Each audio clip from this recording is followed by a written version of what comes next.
So welcome to this video.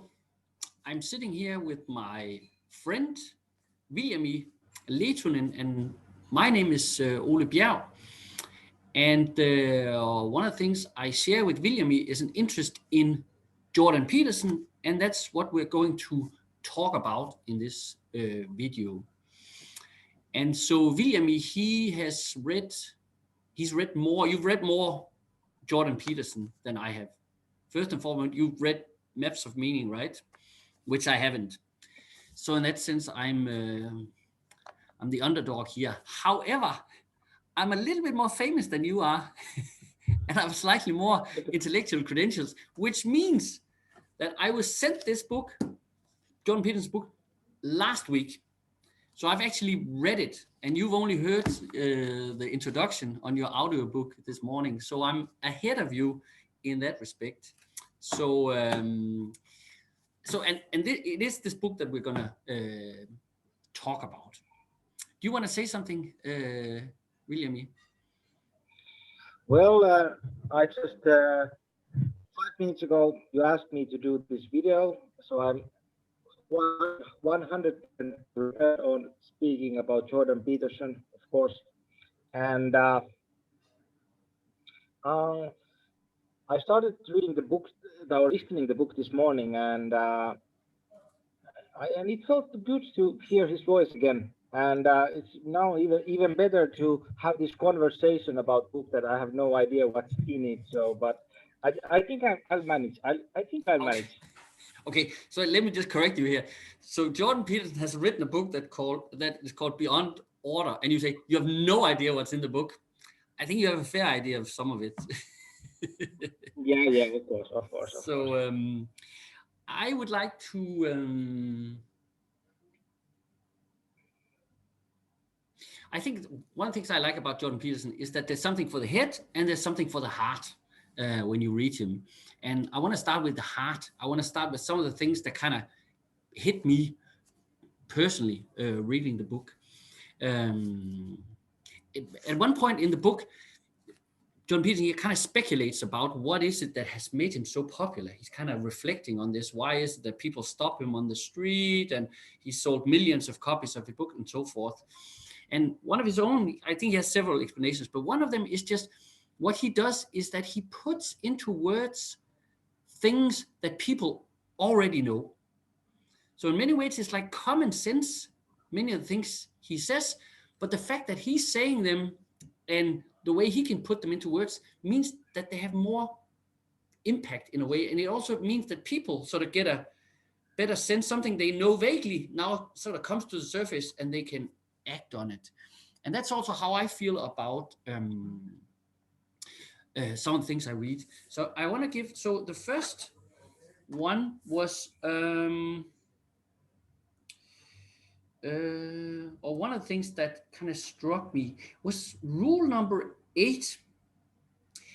And I have the Danish copy, so I'm not sure how the English original version is, but it's something along the lines of take one room in your home and make it as beautiful as possible. So he says beauty is like sort of a pathway or an entry or medium for the divine. And of course, this rule is kind of an echo of the one from the 12 Rules for Life, which was one, clean your room, or something like what is that? Can you remember what is the one with the clean the room? Was it just keep your house in perfect order before you criticize the world? I don't remember what was the exact wording of that, but I think Jordan Peterson said that this rule is like a second part of that rule. So you make it first clean, and then you will start to make it more beautiful. So it's kind of. Yeah. And I think it kind of strikes me because I think I've kind of cleaned my room. Yeah. But I could, when I was reading it, I could definitely feel there was something in that for me. I could do more of an effort to make our living room, for instance. We have like this, what do you call it, where you put bookshelf. And it was there when we bought the apartment like 14 years ago, and I don't really like it, but it's still there. So I think maybe I should change that. But I can also sense some sort of resistance in myself towards doing these things. I don't know where it's coming from. So that's something I need to look at. So that's something sort of quite simple, and yet, and I also ask myself, why is it that I need to read this in a book by Jordan Peterson? So why don't I just do it already? But I guess that's kind of the mystery of Jordan Peterson is, why is it that his work, sort of his formulations of common sense ideas, why is it that they have so much more of an impact? And in fact, when I was thinking about that question, I was thinking about something you said. Do you remember that you said something along the lines of all these people reading the book at the same time? Yeah. It was when we were talking about the Jordan Peterson phenomena. Yeah. If we are thinking about what is inside the book, how much does that matters to you, and how much it matters that there's 100,000, at least million people reading the book at the same time globally. And if this is of course a little bit metaphysical idea, but I think it has an effect on the phenomena when we are all looking at the same direction at the same time and having these conversations like we are having now. Because of course that you read the book already, almost all of the book, and you have your job and you have your profession and stuff in your country, but still you are here affected on the book so much that you want to make this video. And I think that's a lot, saying a lot about the book already, that you the famous guy from Denmark, more famous than me, want to spend your time on doing this. And I think that says a lot already. And this is just a small sprout of something in this phenomenon. I think another reason why Jordan Peterson is so popular is his way of, so I read a lot of academic books, obviously, but I rarely or never see anyone, or what he does so well is that he speaks directly to you. So as a reader, you kind of feel that he's speaking directly to you as an individual human being, rather than as a scholar or something else. So it's like your personal life he kind of addresses. And then at the same time, and this is kind of what I think what sets him apart from sort of like just ordinary self-help books, is that the way he speaks to you is that when you then address banal issues, problems in your life, you're actually taking part in I don't know what the English word is. Guds skaberkraft. Guds skaberværk is the Danish word. It's like something, God's creation or something, or it's like you're taking part in some sort of universal thing. So even when I just clean my room or make my bed or something, it's like I'm part of something much bigger. And I think that's really something I would like to talk a little bit more about later. But I think that's something he does well. I just want to get one more personal stuff, not out of the way, but just one more. So I was just reading, just before this, I was reading chapter 10. And the rule is plan and work carefully on sustaining romance in your relationship. And what he talks about in this chapter is marriage, basically. Virtues of marriage, but also what it takes to kind of get a marriage to function. And I think as I was reading that chapter, I was kind of seeing how this relationship between chaos and order kind of plays in also in his therapeutic practice. But because what he talks about is romance. And you can kind of say romance is on the side of chaos. Romance is like, whoa, it's like unpredictable, and we get carried away with our emotions, and it can also go wrong and all these things. And then there's a tendency in marriages to kind of think, well, romance will take care of itself. We think romance is the opposite of order and discipline and work. So we should just leave romance. Oh yeah, it will emerge spontaneously, blah, blah, blah. if you're married, you know that's not how it works. It kind of, romance is hard work, and this is basically Jordan Peterson's point. He says if we want to get the benefits or the power or the energy out of this chaos, which is romance, we need to apply discipline and hard work.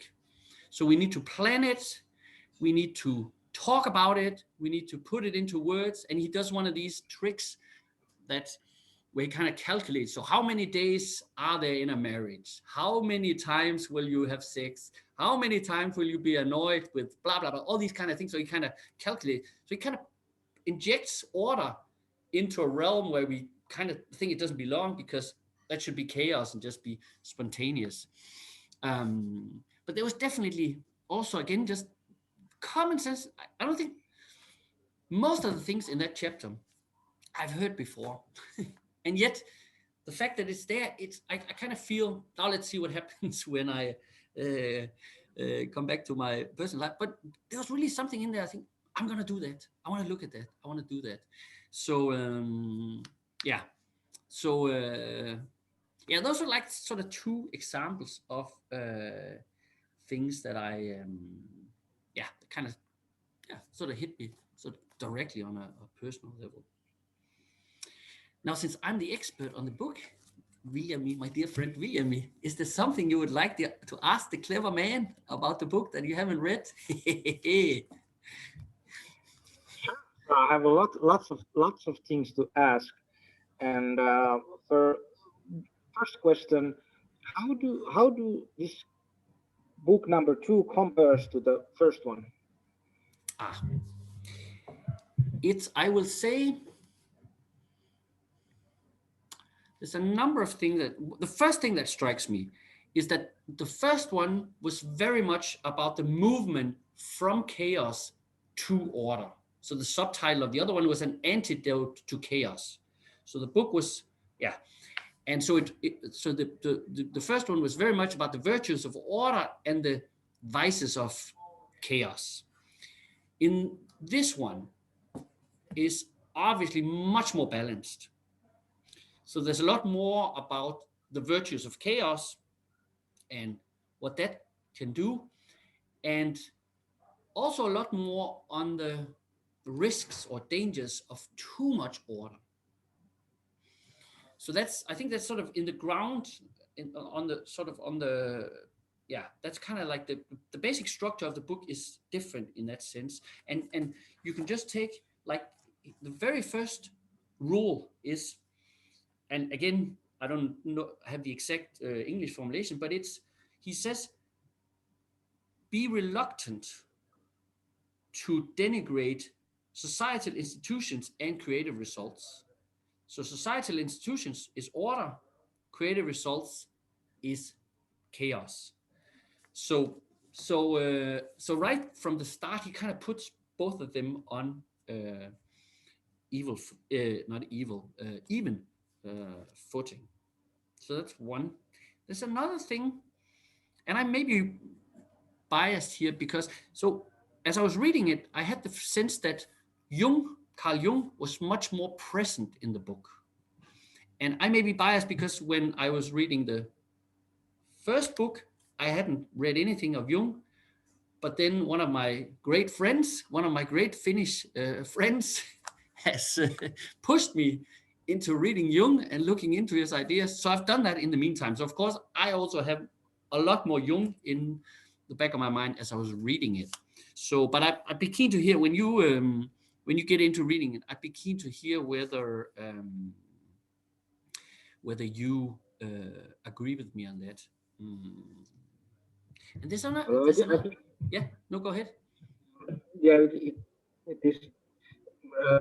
brings to mind this talk we had a couple of weeks ago about that what you just said about Jung being present on Jordan Peterson's talk, and at the same time that he's not saying anything new.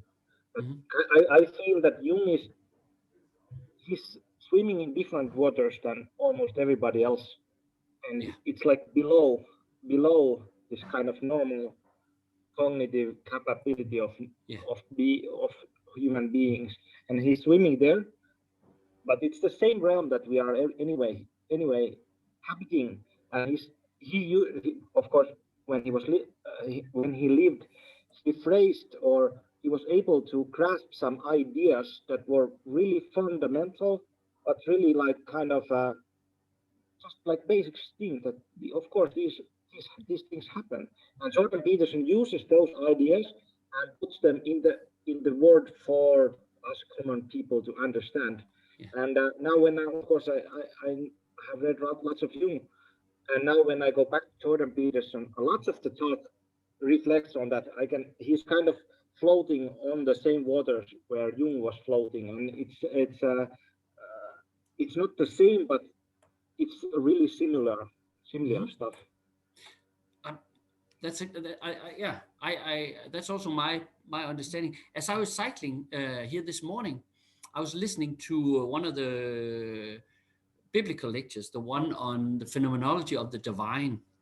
That's actually a good one. That's a really, really good one of the biblical series.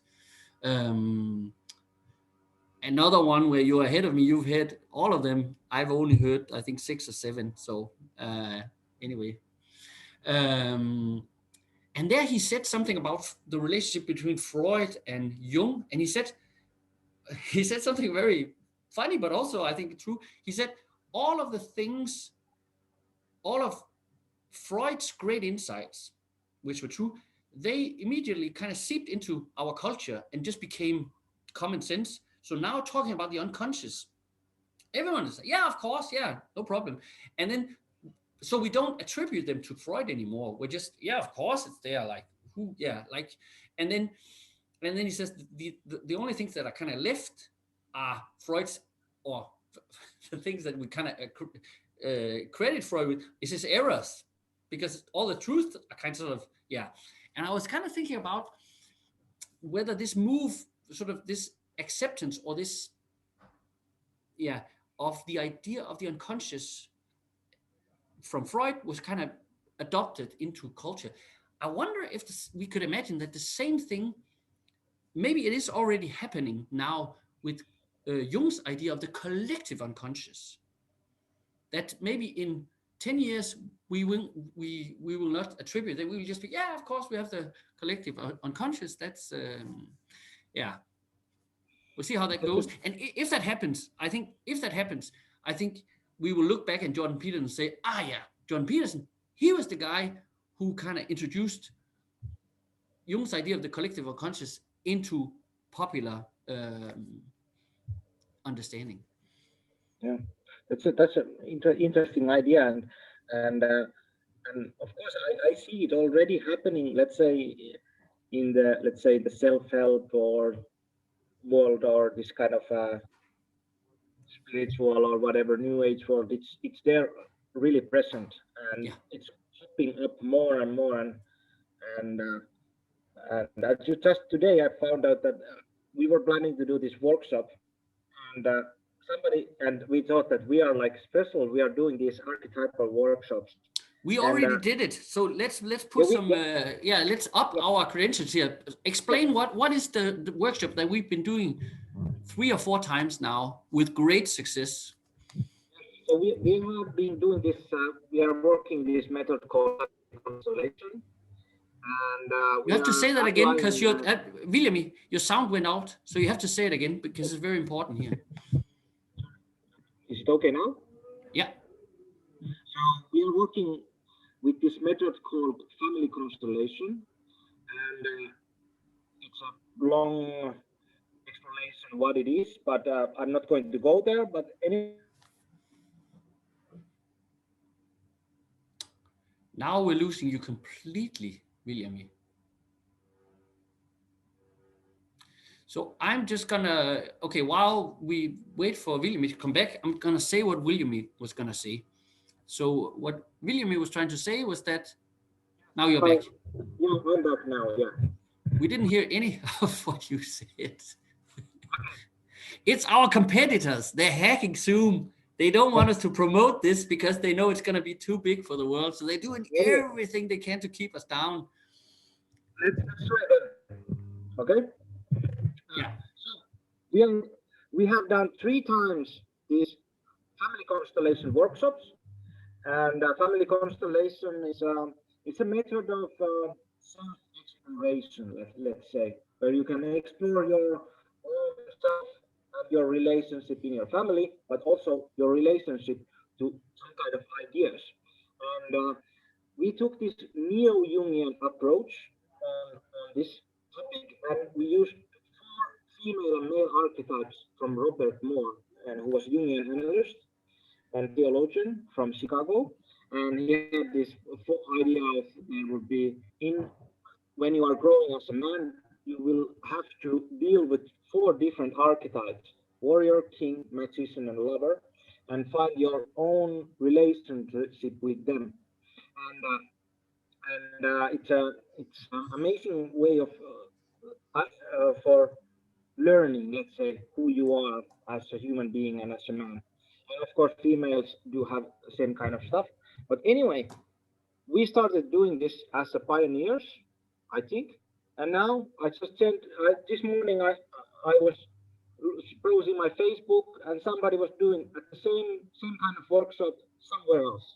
Not exactly the same, but using the same model and same techniques, and you looking at the archetypes from a little bit different angle, let's say. So I think it's popping up more and more. But Yeah. I think the problem is that for me, I think I haven't met anyone who understands Jung, and I don't understand Jung. I grasp something, but it's so, I wouldn't say complex is the wrong word, but it kind of it's that if you go deep into Jung's work, it kind of forces you into look really deep into yourself, and it's kind of this kind of active philosophy in that Mhm. sense that when you're trying to understand the ideas, you have to kind of reflect on them at the same time, and some of the ideas are really really dark as well. So it's kind of this, when are we ready to look at it? That's also one question. When is Mhm. our humanity ready for taking that, let's say, collective unconscious seriously, that it's something that might be really real? I want to add, so again, this is another one where I have the credentials, but you have the knowledge. So you've read a lot more on Jung than I have. I think I've read 1.5 book, and I'm at a point where I don't think he's, I understand him, but I have the feeling if I read more, I will kind of figure out that. But right now, I'm at sort of I think I'm at the peak of my Jung understanding. So um, I'm not sure I want to read more books about Jung, because not right now. I think for me it's simple. There's oh, so my favorite philosopher, Heidegger, and I will note. I said I'm just gonna. I know I'm a little bit anyway. So Jung, there's a lot of Jung in this, but I will also note that a new thing. Jordan Peterson, he's started using the word being with a capital B, and that's from Heidegger. So there's also some Heidegger in there, although he doesn't sort of fully commit. I think so. Anyway, at least that's what I predict into it. So, and Yes, I would, he and has I was, one lecture about Heidegger, yeah, yeah, existentialism. yeah, which I haven't heard. So, uh, and I will add this. So Heidegger, he said, every great philosopher or thinker has one thought, one idea, one thought. He said. So, and of course, for Heidegger, it was the idea of being as, yeah. And I think the same applies to Jung. Jung has one idea, one thought. It is the thought of the collective unconscious. So understanding Jung is just understanding that. And then, of course, that's a complex, or maybe it's not so complex. Maybe it's just because we're so used to. Heidegger also talks about Seinsvergessenheit. So we've kind of forgotten about the question of being. So it's not on. It's the reason why it's difficult to understand Heidegger, it's not because the idea itself of being is difficult. It's just because we've kind of, as a culture, we kind of, or philosophy, we've kind of forgotten about this question. So we kind of need to, we've been unlearned thinking about being. And I think the same applies to the collective unconscious. I think that it's something that we've kind of moved so far away from it as a culture. So kind of getting back to this idea or finding it again in a new form is difficult. But I think just like Freud's idea of the unconscious, like people who are 12 years old understand that immediately now because it's so much. And I think the same thing could apply to the idea of the collective unconscious. Yeah, I partially agree with you that this is the thing to understand from Jung, and it's kind of that, like, there would be that we are here conscious, and then there will be in Freudian sense subconscious, like this and this, and then there would be collective unconscious, which is even more down from here. That would be kind of the basic explanation for that. But I think for your situation, it's different on understanding Jung because he, of course, draws his knowledge from the great thinkers, from lots of philosophers and stuff. And of course, you have read them already, so you don't have so much learning there. And it kind of fills just one hole that you were missing, and it kind of makes it more. Yeah, so it's a little bit different on let's say, for me as a normal person to understand Jung, but I think maybe that's probably true. I mean, I've invested a lot of my life in reading thick books, so I'm happy if that's paying off. I will say something else, which come back to, so we not only share an interest in Jordan Peterson and in Jung, but we also very much share an interest in family constellation work. And I think also having worked with family constellation makes it also quite sort of easy for me to understand the idea of the collective unconscious, because that's exactly what we're working with in family constellation. When you open a constellation and you start working with representatives, what you're looking at is in some way elements from the collective unconscious. Like you're doing a constellation using archetypes, like here's a mother, here's a father, here's a brother, here's life, here's death, here's this, here's that. And so you look directly. And I kind of think that, so for Jung himself, it was the dreams that was kind of the gateway, or one of maybe the primary gateway into the collective unconscious. But I don't think it's the only one. I think there's more gateways into it. I think he would probably agree with that. For Jordan Peterson, it's also the dreams, but it's also very much our shared, our mythology. That's why he's actually, when he's reading the Bible, he's doing a Jungian. He's kind of looking into what are the elements of the collective unconscious that are present here that we can kind of see. And then I would add family constellation as a third extremely powerful way of looking into this realm and opening the space between this realm of the collective unconscious and the personal conscious, where kind of we also need to live our lives. And of course, the founder of Family Constellation, Bert Hellinger, was a trained Jungian analyst. So you have to say that again, Viljami, because your sound went out. Yeah, sorry. So the founder of Family Constellation was a trained Jungian analyst. So of course, it's funny because I think I mentioned this someday to you. This that in Family Constellation philosophy there is a quite different, let's say, rules that in normal life we have rules, and I said that when I was reading Jordan Peterson,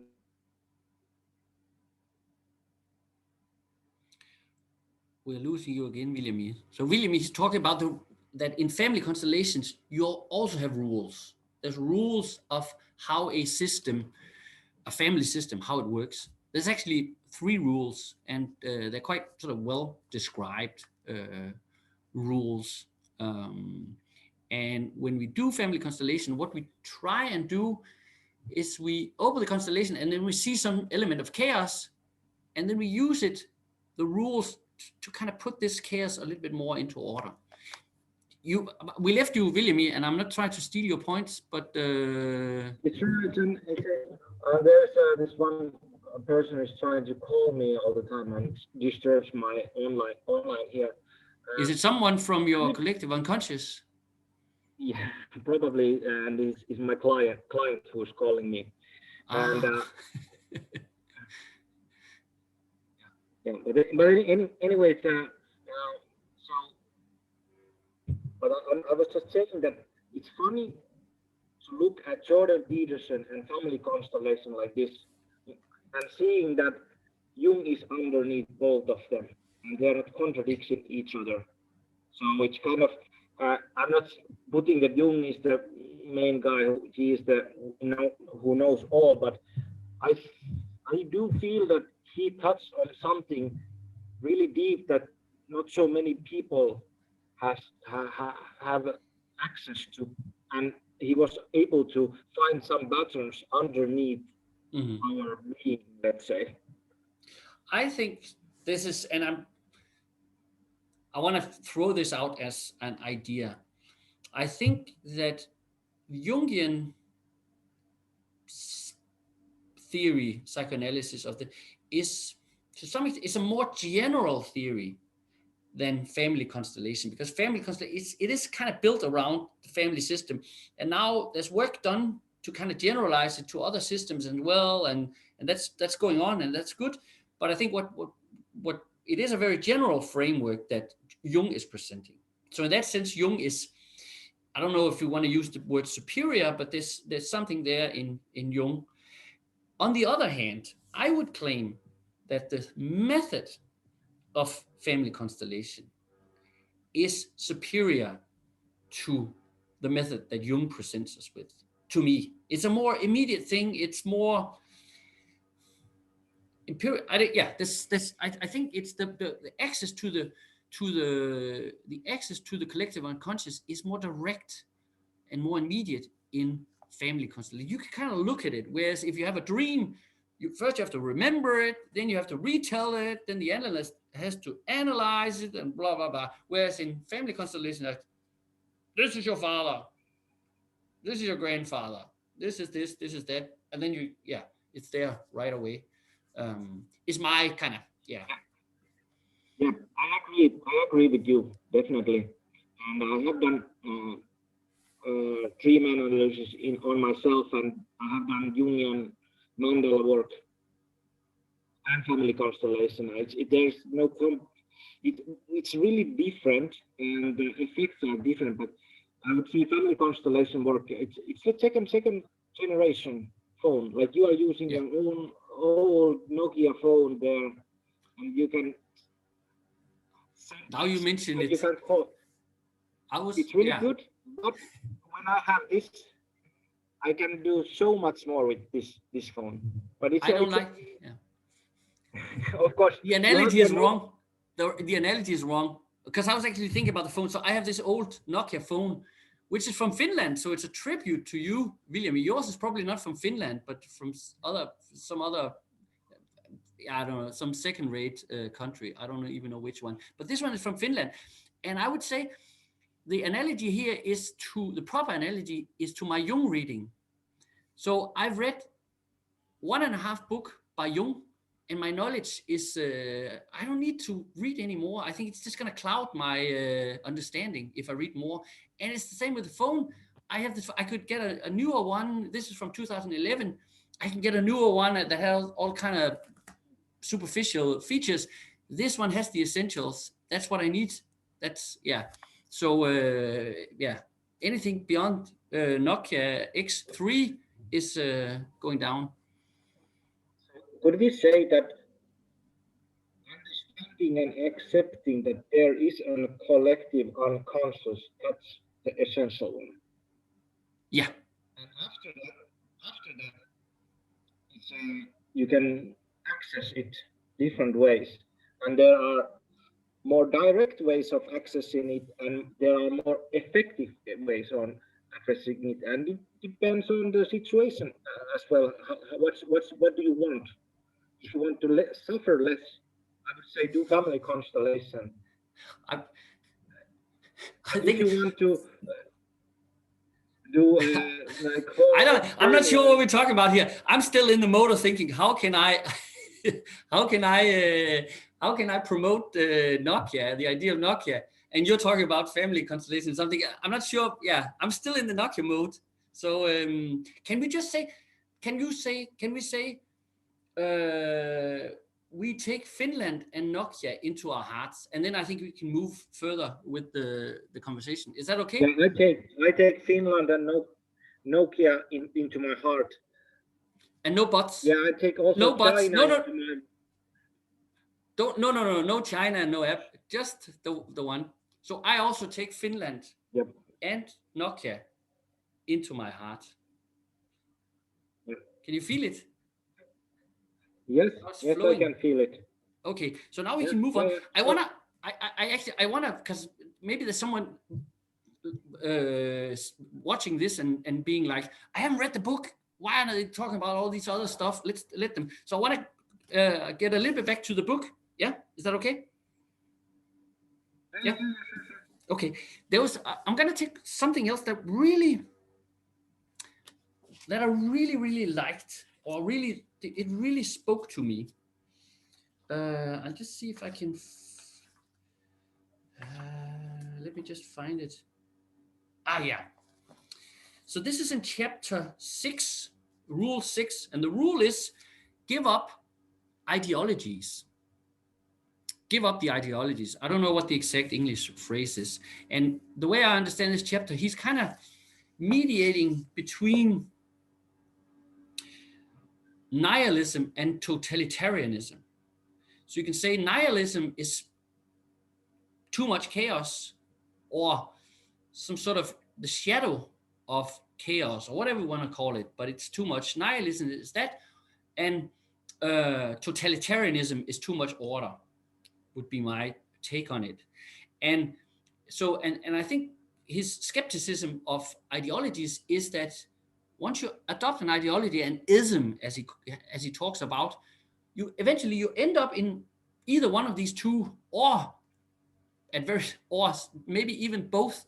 I think that's what we get in, and I will say he doesn't use that phrase in this book, but in 12 Rules for Life, he talked about these postmodern cultural neo-Marxists. And what he takes together in that is nihilism and totalitarianism in one combination. So it's, anyway, so he says that's kind of where ideologies, they end in one of these camps. So how do you get away from this? How do you avoid not ending in either one of these two? And then he has this very, very, very nice formulation that I really and I'm translating simultaneously. He kind of talks about how do we avoid ending up in nihilist relativism or sort of totalitarianism. Well, he says, perhaps it is possible to discover the true meaning of life, if it is to be discovered, for each single individual alone, even if there will always be some sort of interaction with others before and now. And then he says, it may very well be the case that life's true meaning is to be found in the subjective rather than in the objective. And here it comes, and he puts it in a parenthesis, and yet it's still universal. So the way I understand this is that he says, well, finding meaning, we need to do that. Each and every one of us need to do that as an individual person. So we can't just read it in, we can't just go to, here I found this ism, that's my true meaning. No, no, no, we have to do it ourselves and find our own path. But the way we avoid ending in nihilism is that the thing we then find is somehow universal. So there's something which is subjective, and yet at the same time it's universal. And now we can do a little quiz here. What is that, Viljami? Do you know? Can you guess? This is not, he doesn't say this here, but that's also my sort of a hint. I'll give you my Jungian interpretation of this. I know. Please tell me. The collective unconscious. So our path into the collective unconscious is something we, each and every one of us, need to do it on our own. Of course, we can be supported by mythology, books, maybe even ideologies or so forth, but each and every one of us have to do it ourselves. And that's also why I think that's also sometimes, and again, this is there's not much of that in that respect. I think this book is more tempered in a way. He doesn't have, there was quite a lot of anger in the other one, I think, towards postmodern cultural neo-Marxists. There's not so much of that in this one. But I think he sometimes talks about how people are ideologically possessed by some sort of ism. It could be Marxism or post-structuralism, whatever, some sort of ideology. And I think what happens in ideological possession is that you, rather than having sort of made your own journey into finding the meaning of life, you've just sort of taken it down from a shelf, and then, oh yeah, I'll take that hat on, or I'll put myself into this box, or so anyway. So I think there was something very beautiful about this. So discovering something universal, however, you must do it as an individual. Yeah, and I think there's one thing to add to that. It's this pragmatic way of looking at it, that because we are living in this time of extreme individualism, and you can go too far in that. But if we take this kind of collective thinking, at the same time, it has to be pragmatic what you find, in that sense that I cannot be something what violates other people around me. Or I can be, but it's not really pragmatic of me to do that. Mm-hmm. And of course, it's a constant battle of me finding let's say, my own truth. But at the same time, living my life. I run my business, I have a family, I have friends, and there are all restrictions for me personally, that mm-hmm. I cannot run my business however I want. But still, there is something, how I run my business is something really special, personal. That's something that's really me. And it's a constant battle with these things. At the same time, and when you are looking at, let's say, if we say that I am looking at the collective unconscious in myself, and but if it's collective anyway, suppose that we find something which are common to all of the people, and mm-hmm. and that's also the tyranny of being. Let's say that if we are human, there is some things that are common to all of us. Mm-hmm. And let's say one thing that you touched upon in your latest book on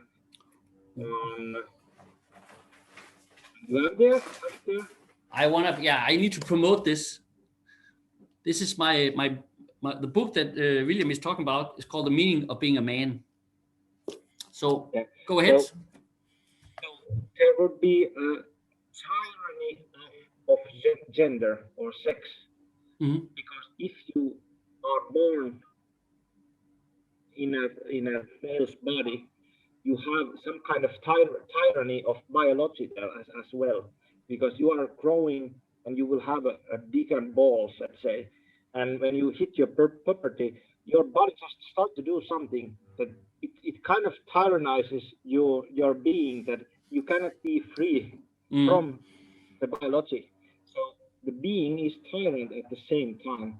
So I think that you address that topic a little bit from the different direction in that book. So definitely, if you're listening to this, you should go and buy the book and read it. It's really good.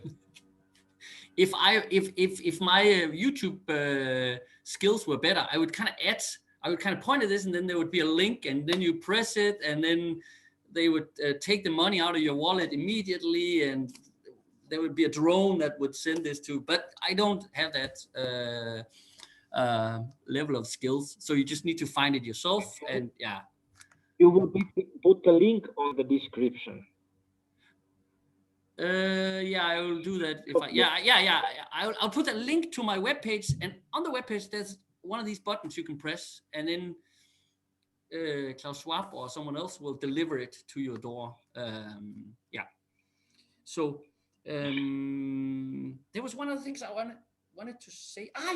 This is just talking to you. I understand there's something in my book that I want to that kind of understand a little bit better, because the point of my book is to say, well, being a man is an ontological feat. It's also biological.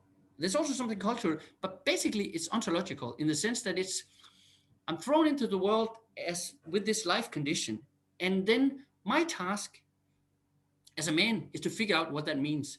And each and every one of us who are men will take a different route in that. Our path will be, and that our path towards figuring out what it means to be a man is like individual. But I also do think that the kind of thing that we're looking for, or the kind of things that we end up finding, is universal in the sense that Jordan Peterson is talking about here, and that Jung would probably also talk about. And that's not to say that we should all be the same kind of man, not at all. But I do think that we need to sort of tap into something universally, or when we do tap into something universally, that's when we really experience things having meaning.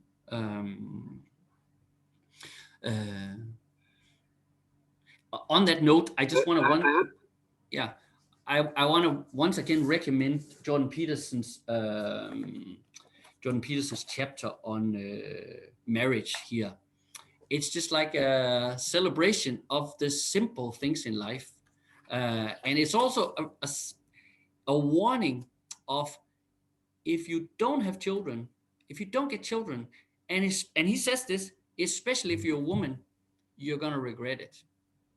Not only are you not going to get children, you're not going to get grandchildren either. He says that. So that's a good chapter to read.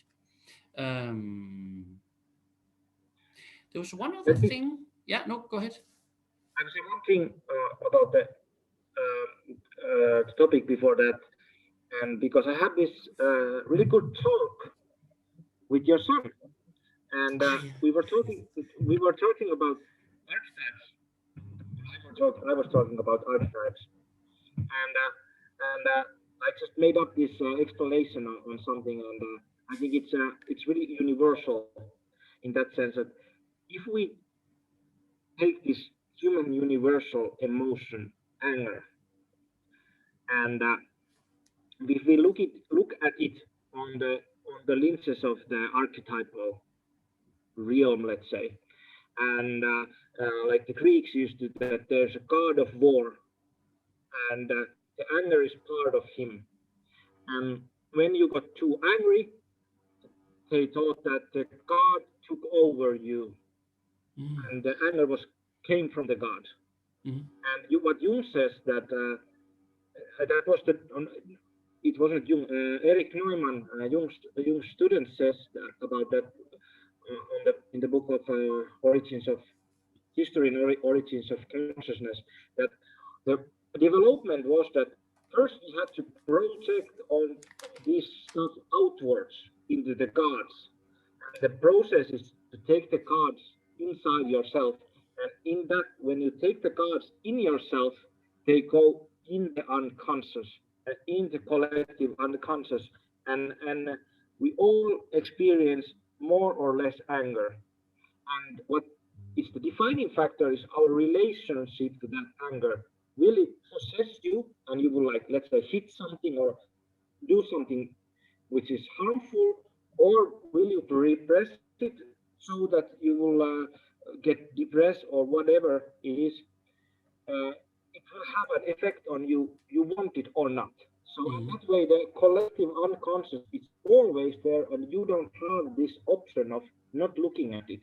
But this is one part of it. You have to have some kind of relationship with your own anger and Mhm. how you are going to deal with that, or you will have problems in your life. So that's kind of the archetype there. So you have to have some kind of relationship with it, or it will control you. Mhm. You are going to like rule number 9. The rule is, if old memories continuously bother you, write them down carefully and exhaustively. So and if we look at, if we read that a little bit more Jungian, it's simply look at your shadows, look at the shadows, and also own your shadows in a way. I think is that a fair way of sort of rephrasing what you said? Yeah, Yeah, definitely, yeah. yeah. So And the word integration would be the essential word. yeah, yeah, Integrate the shadow. yeah. And that's exactly what he's talking about, sort of integrate. And he also even he has this one or two stories about clients he's had in his therapy, and I think both of them, or at least one of them, their problem is that they were brought up in an environment like very moralist or Christian or something, and they were brought to believe that everyone was a saint, every person was just good. So they had no, when they then encountered something that wasn't good or evil, they would be like, wow, the whole idea of humanity would kind of shatter. So what he did was kind of sort of help them to understand, no, there's also evil in the world, but it doesn't fall apart for that. It's part of the world, right? So they would kind of own that and take it in, and then yeah, they'd be better. Um, so you're gonna like that chapter. You're gonna like all of the chapters, but you're gonna like that one. So I am. One more thing about another thing I was thinking about when I was reading that chapter, the chapter 9. It was that you need to do what he says. He says to people they should do his self authoring program there. So you write down something from your past in order to look at it. And I think that applies to individuals. You kind of need to incorporate your shadows and kind of, but we also need to do that as a society. So we need to come to terms, and I think that we need to come to the terms with like the atrocities or whatever you want to call it from the 20th century. So we need to kind of come to terms with Nazism. We need to come to terms with communism, and this is my own little. We also need to come to terms with the shadow of liberalism, and I think that the shadow of liberalism is postmodernism. That's relativism. So whereas the two other ideologies, the kind of can we talk about the shadow of Nazism?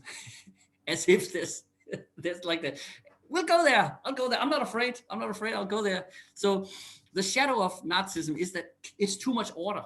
There's too much order. And I think you could say the same thing about communism. It's too much order. It's like excess order, right? The problem with Okay, liberalism. also one distinction that would be that Nazi Germany, too much order in a masculine way, and communism is too much order in feminine way. And I'm meaning this archetypal feminine.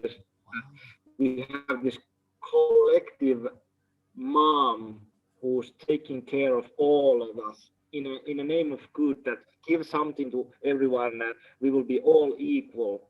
And in Germany, that was this kind of hard-ass dad who's just saying, "I will say what's right," and what happened? The consequences were both the same. Millions of people died in both countries, and even more in communist countries, because mom is a little bit smarter than dad.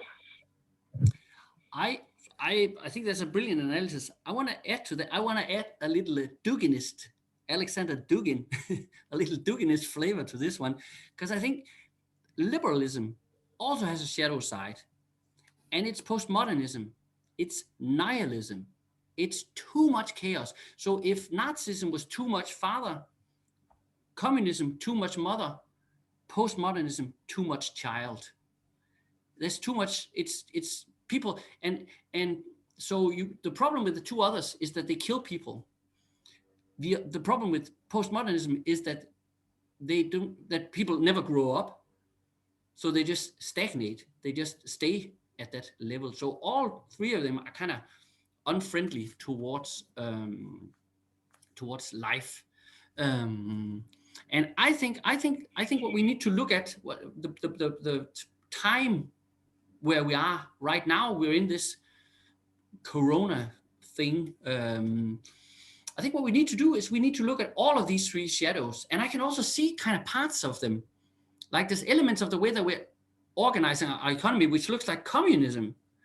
There's elements of what we're trying to do, like with our bodies, with vaccinations, which we can kind of recognize from Nazism. And then I think there's also an element of maybe that's the way that it's enforced through these weird, like sort of shaming techniques. So it's not like, I mean, if Hitler had won World War II, and we had Nazism today, and there was a real corona, there was actually a real serious illness, then he would just say, we will vaccinate you, or put on the mask, or we'll put you in a concentration camp. But now it's this sort of, well, maybe it's a rule, maybe it's not, and you should be ashamed. Blah, blah, blah, blah, blah. That's kind of the liberalist way of. So right now we're kind of confronted with the shadows of all three of these ideologies from the 20th century, which is also a moment of opportunity. I just read in the text you sent me just before that Jung had said, our shadows are 90% gold. So there's a huge, if we look at these shadows, they are gold. That's also what we know for family constellation. The thing you think is your biggest problem is always may also be, or can be, your greatest resource. If you just look at it, you can I think it's the same with our society today. However, I will add, I'm on my high horse here. Can you feel it? So I will add, echoing Jordan Peterson, the way we need to figure this out, each and every one of us has to do it individually. So we can't there's no standard formula for what's the meaning of corona, how should we get out of it? There is nothing. And the ones who present, I'm not naming names here, but there are people who are kind of presenting these ideas of, this is what we're going to do after corona. This is the plan. They are, maybe that's good. Maybe there's also shadow in them. Maybe they're pushing us. They're pushing us. So that's a good thing. The Hegelians, they're pushing us. But we need to redeem it. Each and every one of us have to do it individually. Yesterday, I had a talk with a couple of my friends about this corona situation, and I said that I don't want to talk about it. I'm so bored of hearing about it. But then something came to my mind, that it's kind of really individualistic thing, that now, because I do my job in the area that my government can say that I cannot do my job, and this is the way in my country. But what good it has given me is that I understand that I don't want to be dependent on my government for my living. And that's kind of gave me this kind of more room to grow as a human being. That of course we have this situation. I'm living in Finland. There's lots of good things happening in Finland, but also there is a big shadow of communism in Finland, and at least in our politics. And that's control that I don't like and I don't want. So what can I do? But so as an individual, I can do, and I aim so that I won't be, if this happens again, I won't be so affected.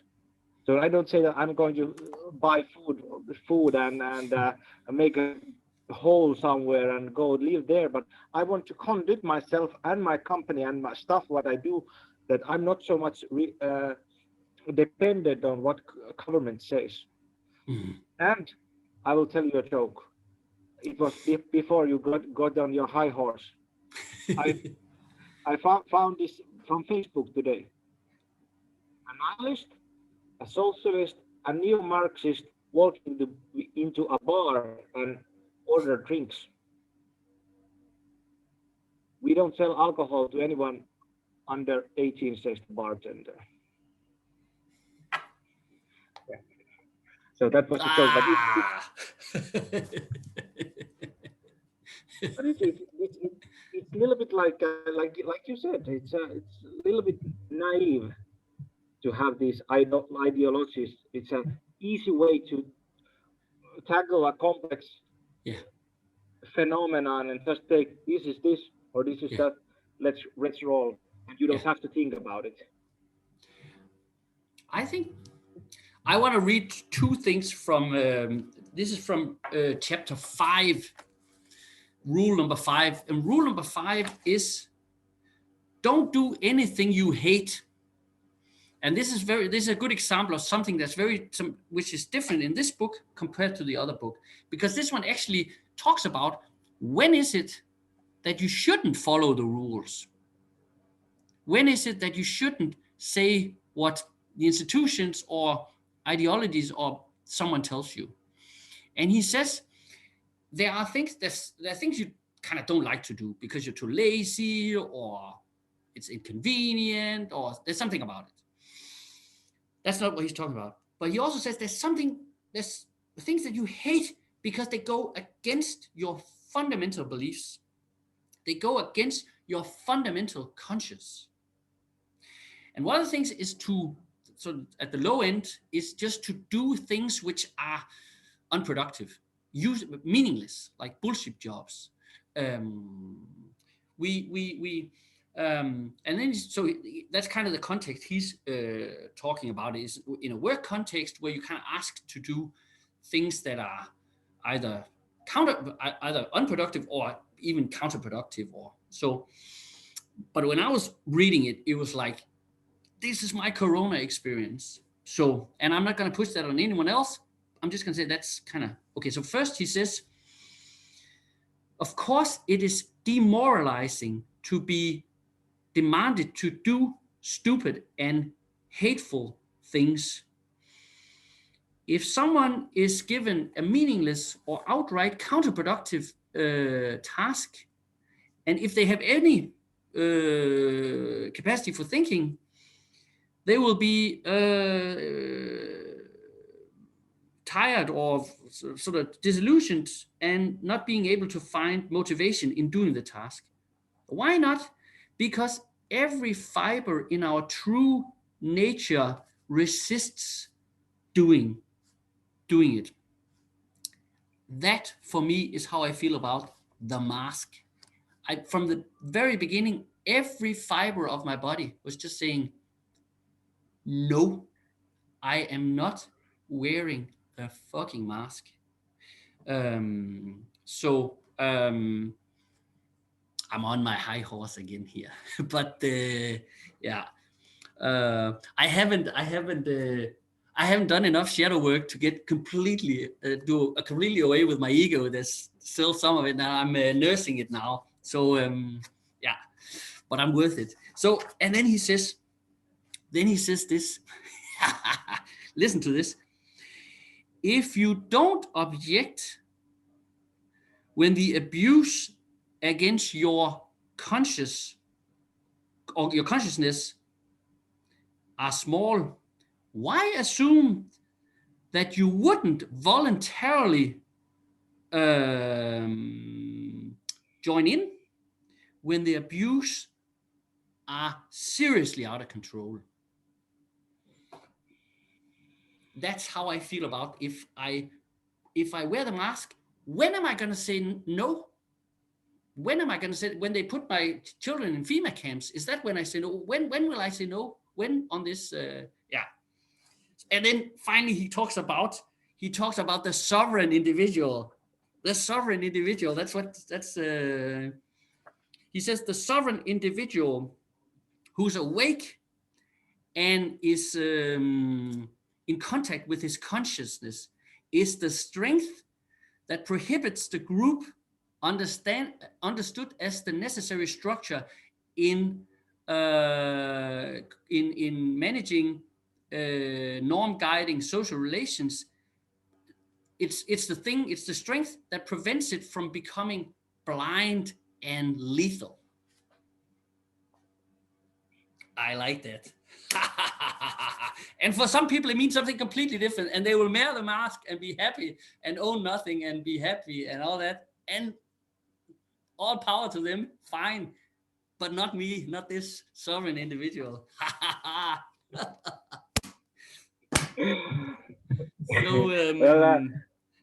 only thing I would add to that there's of course shades of gray in this matter, that there's like me and with the mask.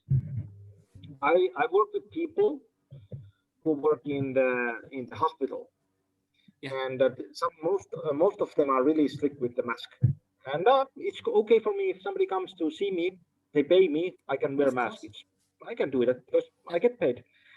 But then there's this question of I don't want to wear the mask. I don't. Nobody wants to wear the mask, and I avoid it if I can. But then I noticed that if I go into this big supermarket, and lots of my clients also go to the big supermarket, if they see me not wearing a mask there, in the future, they are not coming to see me and give me money. But if I put my mask on,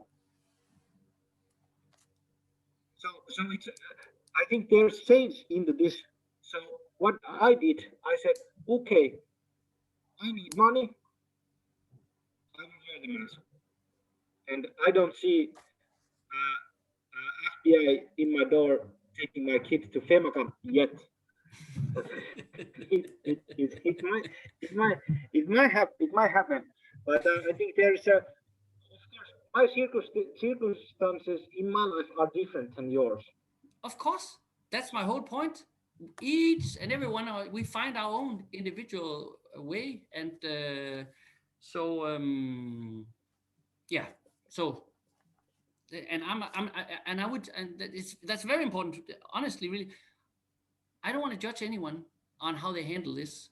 I really don't. And maybe there was an element of that in what I said before, but really, honestly, I don't. I respect everyone has their own journey, and I also trust that everyone will learn what they need to learn from this experience. So yeah, I'm all very much at ease with that. I'm a little bit, so I'm looking at my clock here on my Nokia phone. I'm tempted to, can I draw I've made a map. I've made a map of the meaning of the book of Jordan Peterson. Do you want me to draw I it? have 50 minutes. So 15. 15. 1, 15 minutes, 5. so. Yeah, that's fine. Yeah. We don't want to push the patience of the audience, right? So I'm just going to see if I can. I have this thing here.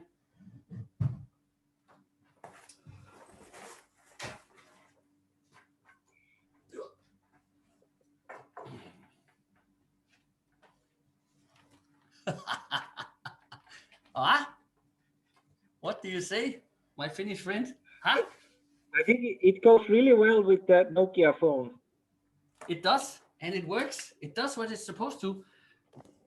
No sharing, no screen sharing, no PowerPoint fake something. No. This is the real deal. So here we go. So it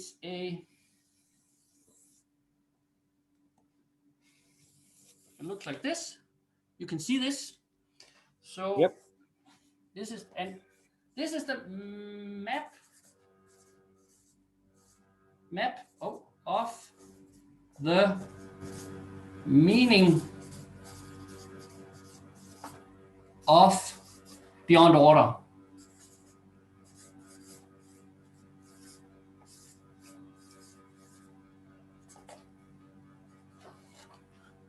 Yeah, maybe you can read. I don't know if you can read it. Anyway, so okay, here we have chaos. And here we have order. So those are kind of like the vertical space here. Up here we have, I think I want to call it the divine. I would, in Danish, it's det guddommelige. It's kind of what he talks about when he, for instance, when he talks about beauty, he talks about sort of beauty being a medium of, and I think I would be curious to hear what English word he uses, but it could be the divine. So I'll call it the divine. And then down here, we have what I would call, I don't know if he uses this word, but I'm going to use it, the demonic. The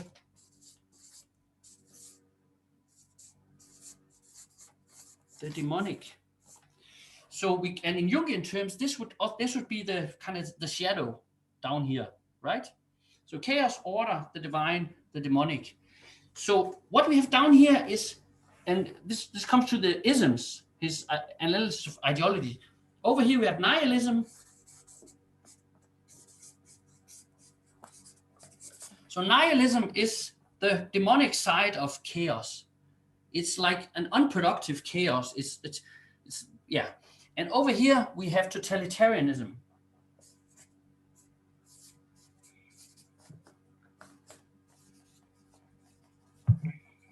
Totalitarianism. So too much chaos over here, too much order over here.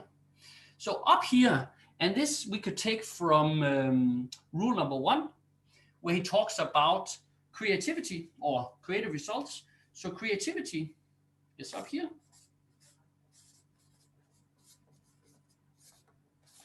And over here we have I think I'm going to call this responsibility.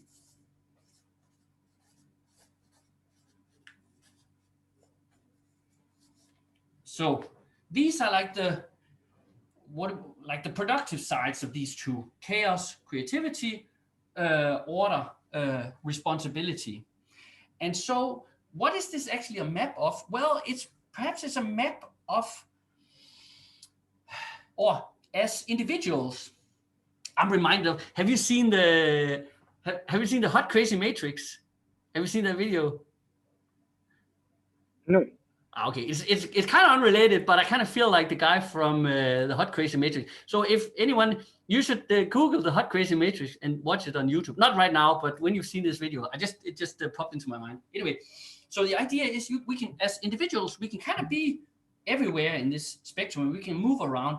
But I think the point would be that as individuals, I was kind of thinking we need to find some sort of a path here. I kind of think we want to move as in I think what I wanted to say is that all of these, the divine up here, maybe especially this one, is in a sense universal in the way that I talked about before. So up here, this is kind of universal. These are universal things. The divine is obviously something universal. It's bigger than me, so this is universal. But as individuals, we need to find it as individuals. So perhaps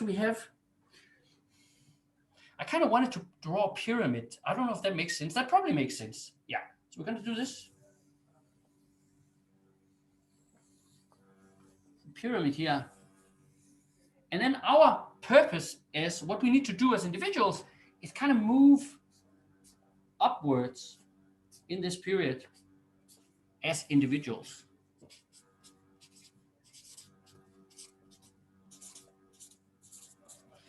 And then maybe this is not, yeah, so we want to end up here where we kind of we want to take responsibility, but in a way that also kind of harnesses the potential and the energy of creativity. So we want to kind of combine these two. Sometimes when we do this, we need to kind of go down here first.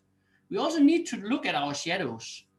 We need to do that as a culture, but we also need to do it as individuals, of course. So there's like a journey, but we want to, in general, kind of move up towards this place.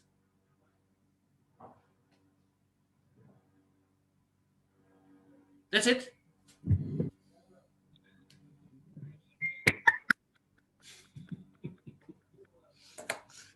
Do you buy it?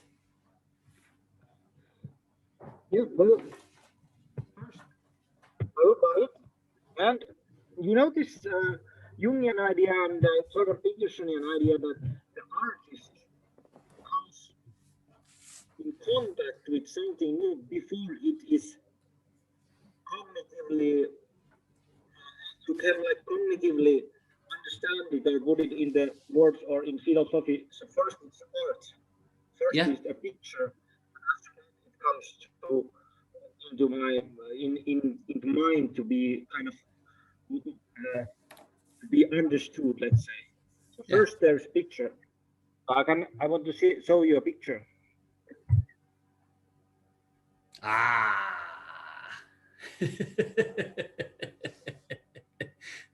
There you go.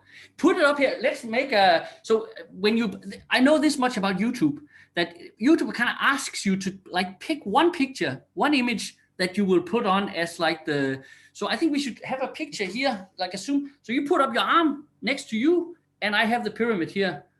And no, we need to see your face also. We need to see your face. Look into the camera. Yeah, like this. Yeah, this is good.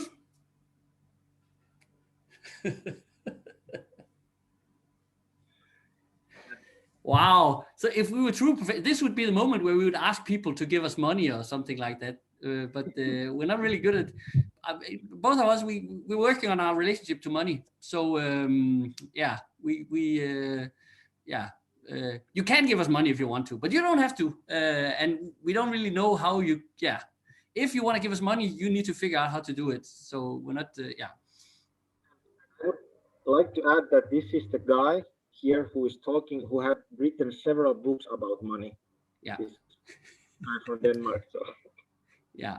So which just underlines the fact theory is one thing, practice is something else. And it's part of our individual journey is also to move from theory and down to practice. And that's the path I'm on.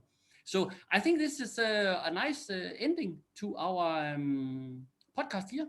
So thanks to everyone who made the whole journey, and even the ones who made just a little bit of it, and even the ones who didn't see it at all. So great.